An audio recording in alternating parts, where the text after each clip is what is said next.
books. I know that these are not really miscellaneous, but they came in sets and they were gifts. Like, I didn't buy them. So I just couldn't consider them. I just put them in the last part. I hope that you're having a lovely day, afternoon, evening, wherever you happen to catch me in this video. I hope that your day has been peaceful and that you are happy. So let's get started. Man, it is quite the mess. Let's see how we're gonna do this. I guess I'll start with these. We'll get to those. We have a lot to get through, actually. I think we have more to get through than we have in like a previous series.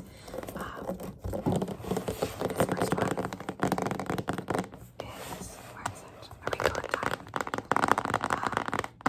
What is it? It's a quintet. So it has 5 books in this series, and they're all in here.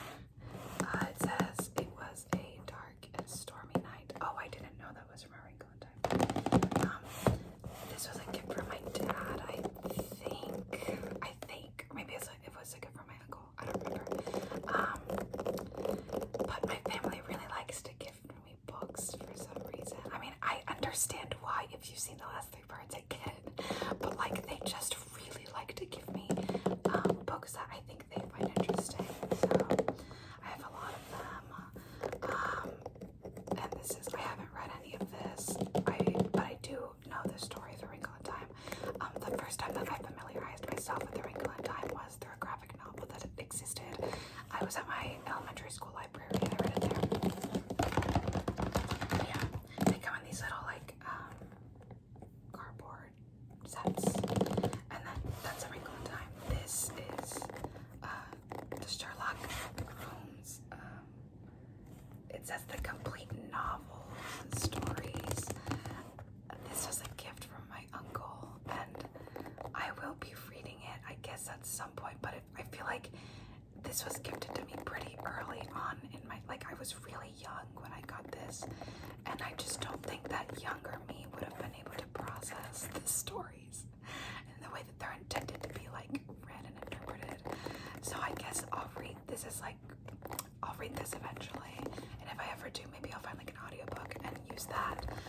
But I don't think that even now I have the ability to retain such a large book, especially if it's written in like that old-timey language.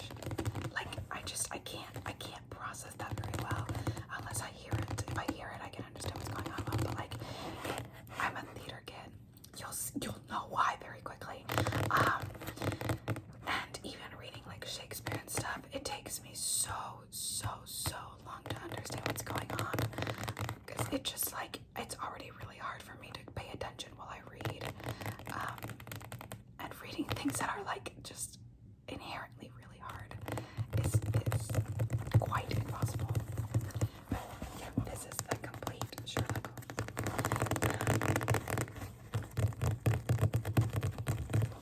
Oh, the guy's name has Sir in it. I don't know what that means. I guess it's like the same thing as like calling yourself doctor. It's just like I've always found that pretty weird, I guess. I don't know. These are really dusty. They sink the bottom of my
step-by-step guide to mastering your dream life. So if you don't know what lucid dreaming is, it's like being aware that you're inside a dream. So like you're dreaming and then you get to control what happens in your dream. So you're essentially living your dream life quite literally. I have lucid dreamt only a couple times, and it is pretty hard to do. So when I saw this book on Present, I was like, man, that is for me. Also, the book is really pretty. It's like the moon up here, and then like the moon on the back. And down here it says, let's see, experience unexplored passions, discover the richness of your inner world, learn from your subconscious, develop your talents while you sleep, go beyond the bounds of your waking life. It's pretty cool.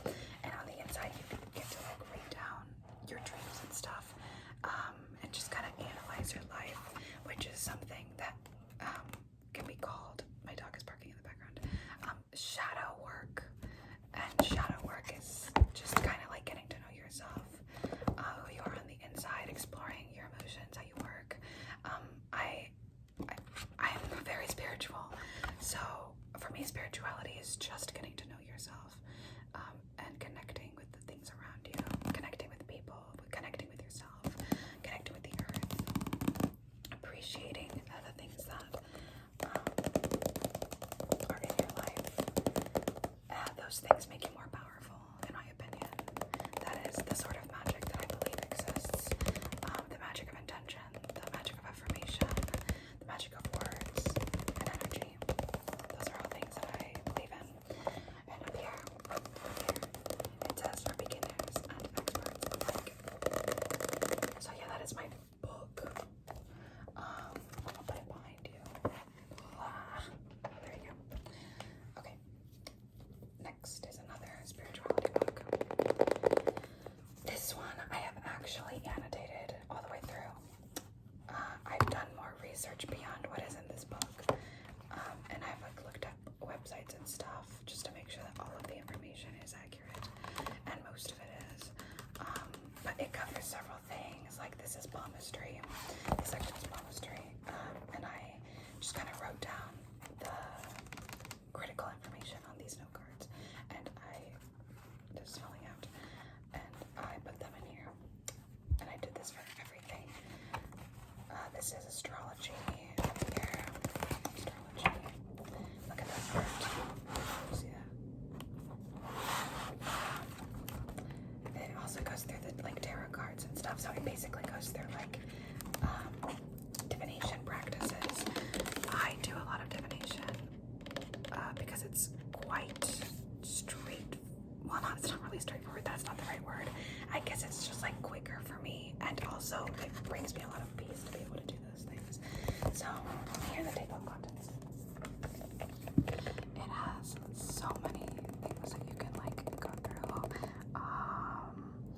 Chakras, which, okay, chakras are incredibly westernized. Almost everywhere that you read about chakras, it is very westernized. So I did go into like a whole website, and like I watched videos from people who actually know what they're talking about, and I learned so many new things, so many of the things that we think we know about chakras are just completely wrong. And it's good to learn from people who where the practice originates from. So it says a beginner's guide to crystals, horoscopes, psychics, and spells. And it does have some spells, but I would, whenever you're doing spell work, I would always make it a priority to make sure that you do your research beyond that, because you want to make sure that you're not like stealing from any closed practices or harming anyone at all. You want to protect yourself too. Spirituality, divination, witchcraft, whatever you practice should always be taken seriously. It's not something that you want to mess around with. And books like these are good, but you also need to, talk to people who practice spirituality and witchcraft.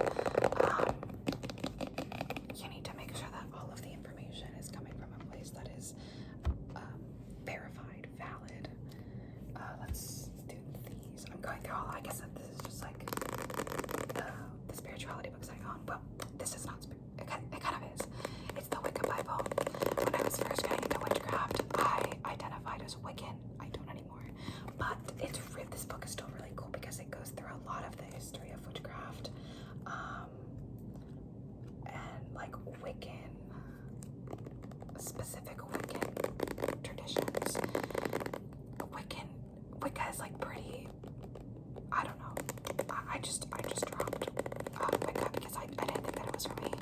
It's a religion essentially, and I just don't do that. I don't do religion. So it goes through like really cool things though. Like for example, you don't have to be Wiccan to get a lot of information from here. So visualization. That was cool. Let's see. It says like rituals and spell work here. So you can take a lot of things from here. It really is just, I guess I just have it now for informational purposes. Yeah, that is the, like a cup I bought.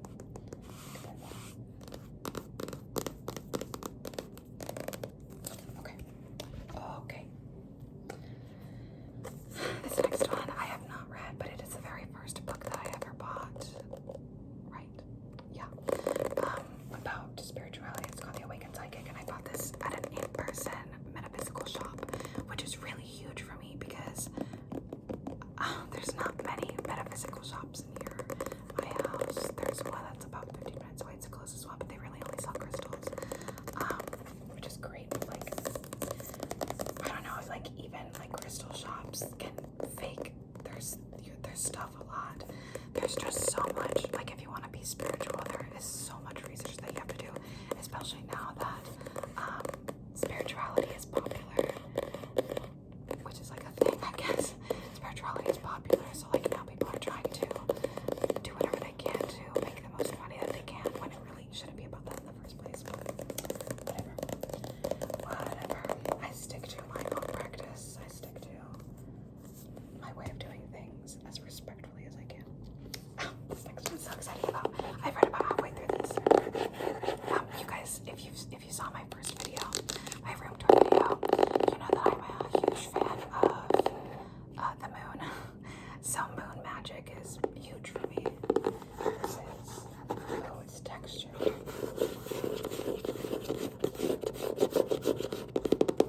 This is the moon bless you. The moon bless you. The moon bless you. Bless you. And it's like shiny, like metallic. You can see like my phone there. On the back it says, your guide to lunar wellness.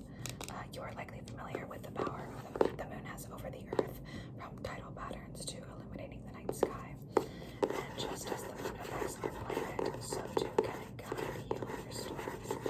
From the presence of the new moon, inspiring fresh intentions to the emotional cleansing of the waning moon. Let the energizing and healing power of the moon inform your wellness routine in the moon bless you.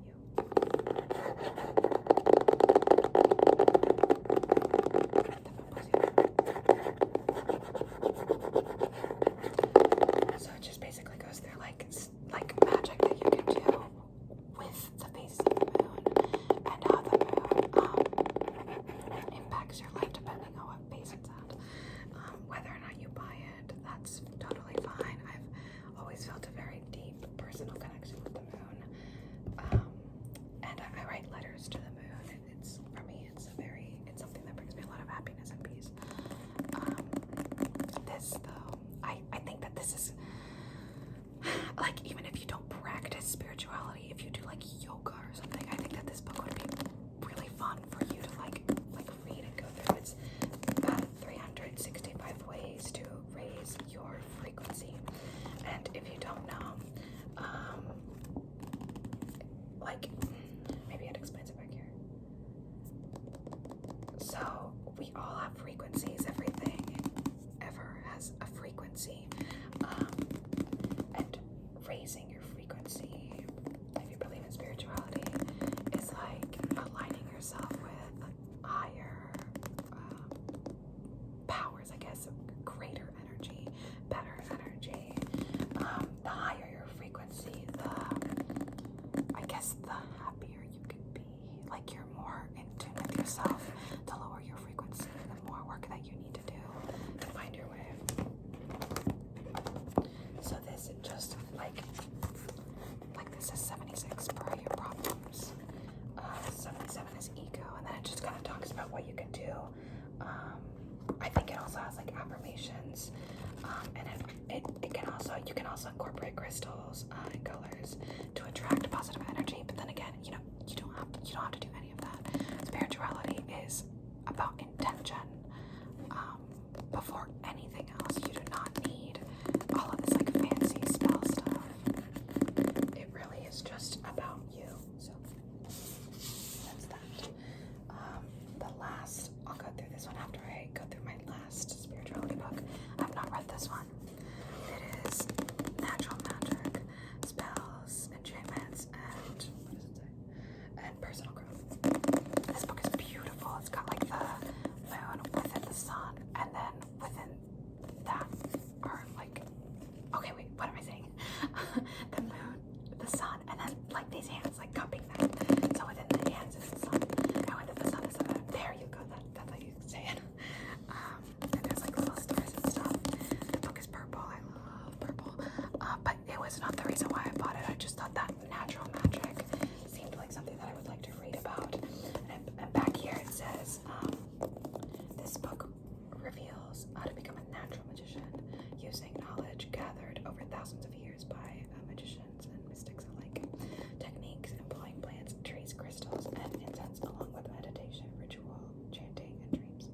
The tool to create expression to your creativity and beliefs. A wide range of methods to bring about positive changes in your life. Natural magic will set you on the path to self-discovery. I believe in that. So I think I will be annotating this book, and in order to do that, I need to have time to do that. I think I'd like to read The Awakened Psychic before I delve into this one, though. But that one book that I showed you that I'd already annotated, if you're looking to get into spirituality or witchcraft, I think it's a perfect starter book. Just do your research with the chakra thing, because that, you know, that comes from like a different, it has a specific origin, and I would just do research on that. But it gets everything else pretty solid. So.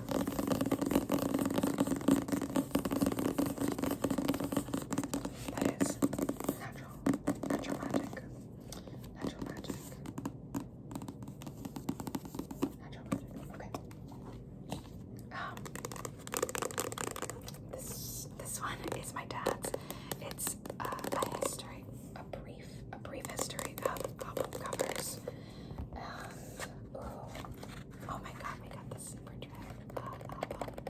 This is where the Goodbye Stranger one, Breakfast in America. Sorry, Breakfast in America comes in, and then there's like a Steve Miller Band. I haven't read this, but my dad bought it, so maybe I'll flip through it. It's a perfect like coffee table book. My dad raised me on a lot of those like oldie like dad songs. I call them dad songs. But anyway, these are my theater plays that I own. I'm a theater kid, so I got all of these plays at a thespian convention. The thespian is basically a way of saying it's about theater.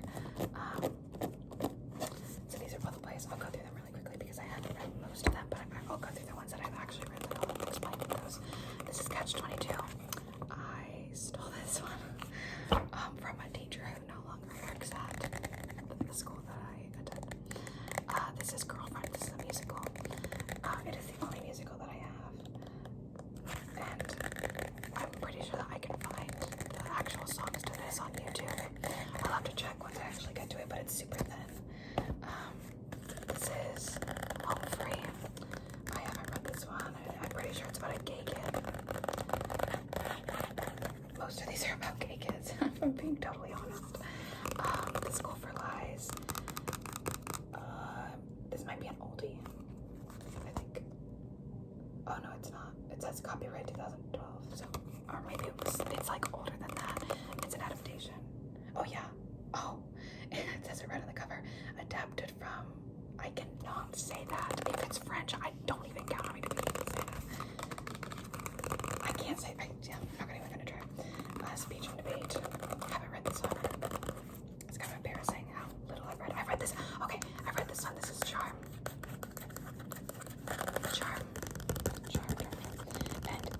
about, I really like this one because there's just so, like, you have to cast people who are just, it's such a good LGBT story. It says that the characters are 2 trans women, 1 trans man, 1 cis woman, 2 cis men, and 3 genderqueer people. And the story is about a transgender woman, Mama Darlena Andrews. And she's teaching a class of other transgender homeless youth. I think they're homeless. And the story is really, really touching because it really describes the struggle of transgender people, especially transgender people of color.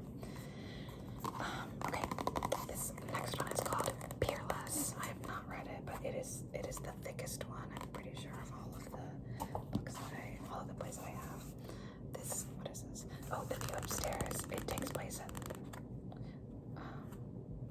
it takes place in 2017, but it goes back to the 1970s when this guy is like magically transported back somewhere to like a gay bar or something. It's purple. I like that. Oh, I have read this one. It's Please Excuse My Dear Aunt Sally. Please excuse my dear Aunt Sally, which if you don't know, that's PEMDAS.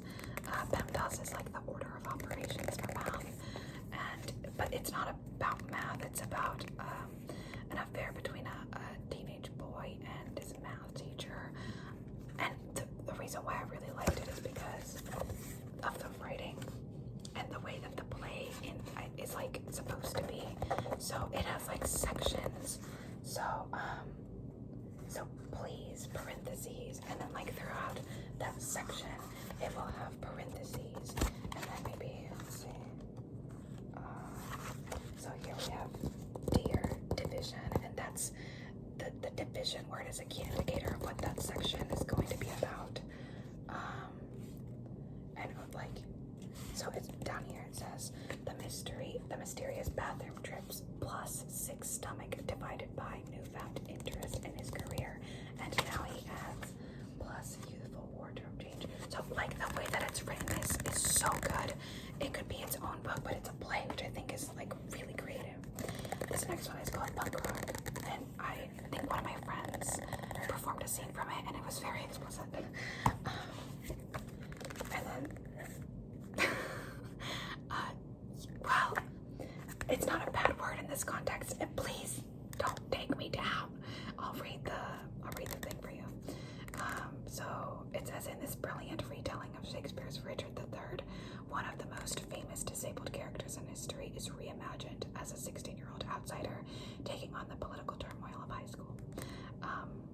And his name is Richard. Okay, his name is Richard. It says right there that his name is Richard. So that's like what you know, because like the Richard, you know, it's not a bad word, I swear to God. Anyway, these are just some monologue books that I bought in New York. The drama bookshop, that's where I got it from. They sell a bunch of plays, but they also sold these monologue books, and at the time I really wanted to be an actress, so I bought these in 2015. I think I bought this in 2015 or 16, fairly sure, I don't remember. But it's just like women, the best women stage monologues. That's what that is. And then this is monologues in dialect for young actors, and I pulled one, an Irish one from here a long time ago,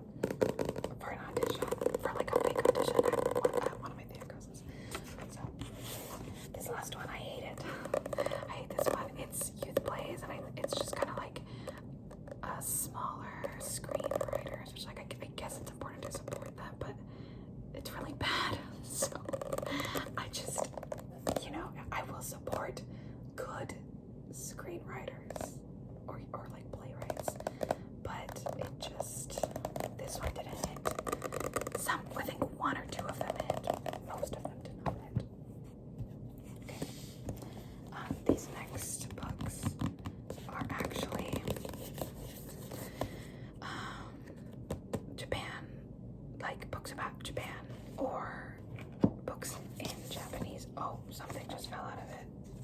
What is this? Okay, it's paper with the words on it. Oh, because I didn't know. So this book is it's a book to help me read Japanese, and throughout the book are several kanji.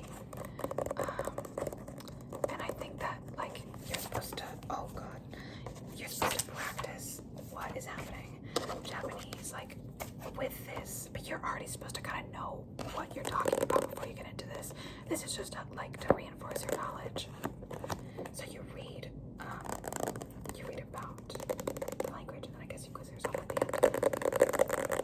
But I will be doing a different video on my Japanese workbooks, because I don't consider them books the same way that I don't consider that Lizard Journey one a book. It's just kind of there.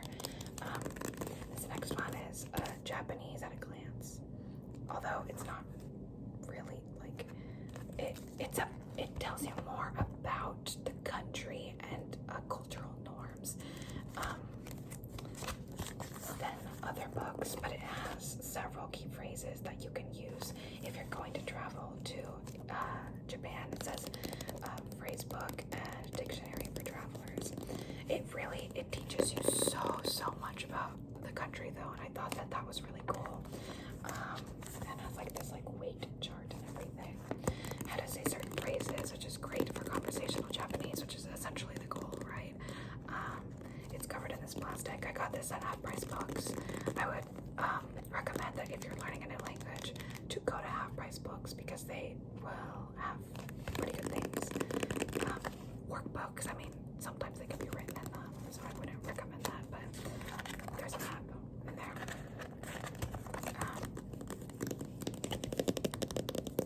That's basically what that is.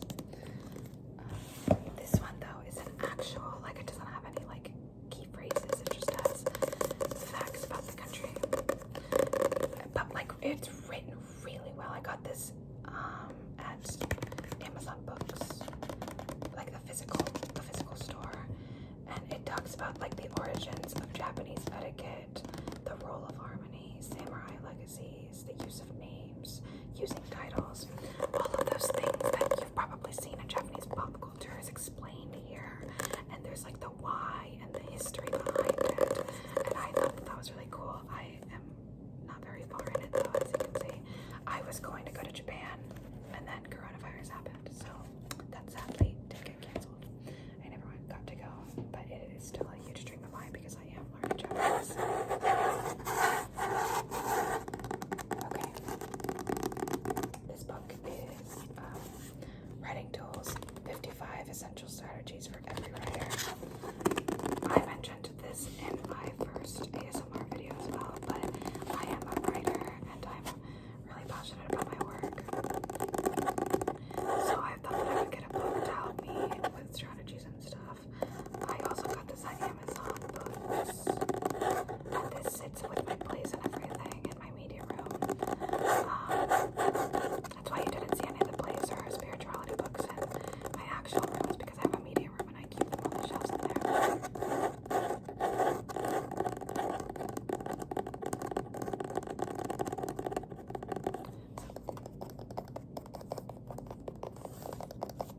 That is that. Put that up there. This one is a gift. It is about writing, but I believe it's also an autobiography, which is great. It's like an autobiography about a writer or about somebody who wrote a really good book or something called Enemies of Promise. I don't know what it's like really about. I haven't read this. It was kind of just like a spontaneous gift, so I guess I will read this when I really start kicking off my writing career, which should be this summer, hopefully. That is that. I don't want this to be in the way. This book is just American short fiction. My dad got this for me when I was writing my very first book as a very young kid. He was very invested in my career and my interest in writing. My parents have always supported my writing career. So my dad bought me this.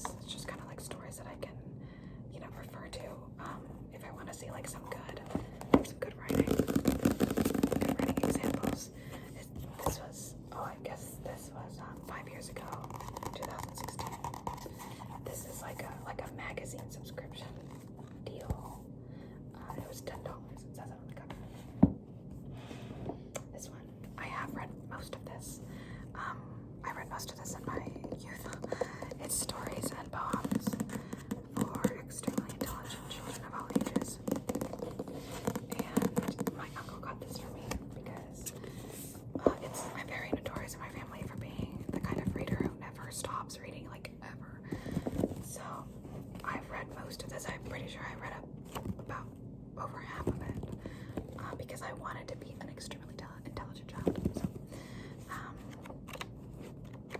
it's quite the read though for a very young kid.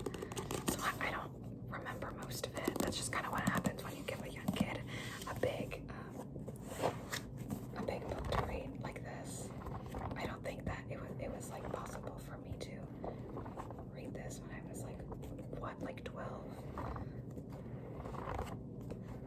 But yeah, that is the biggest book out of all of these.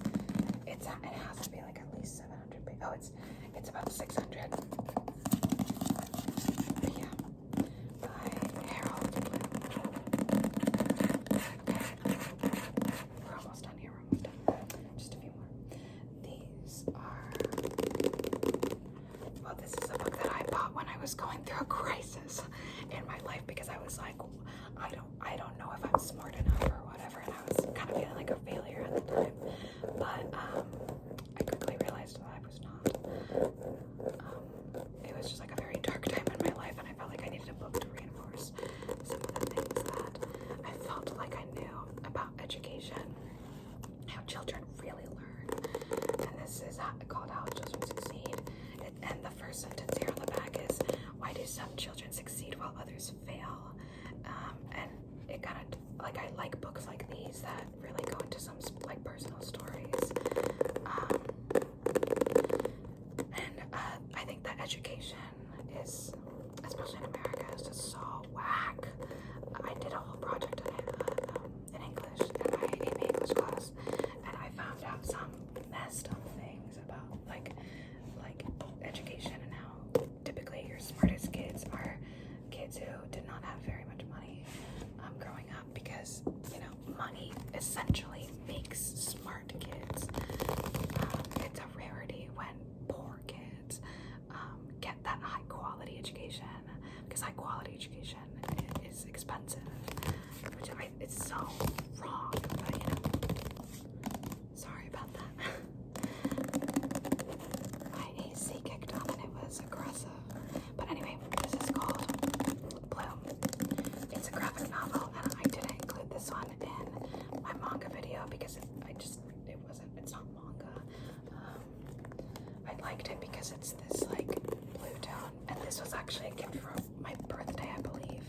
I had been wanting this for a while, and someone in my life at the time was like, I'll buy it for you, and they did. So it's just a story about these two boys who like fall in love, and I think that he's really adorable. Just a cute little story. I don't know what happens because I haven't read it, but I will read this. I think it's a perfect summer book, so maybe I will delve into it in the summer.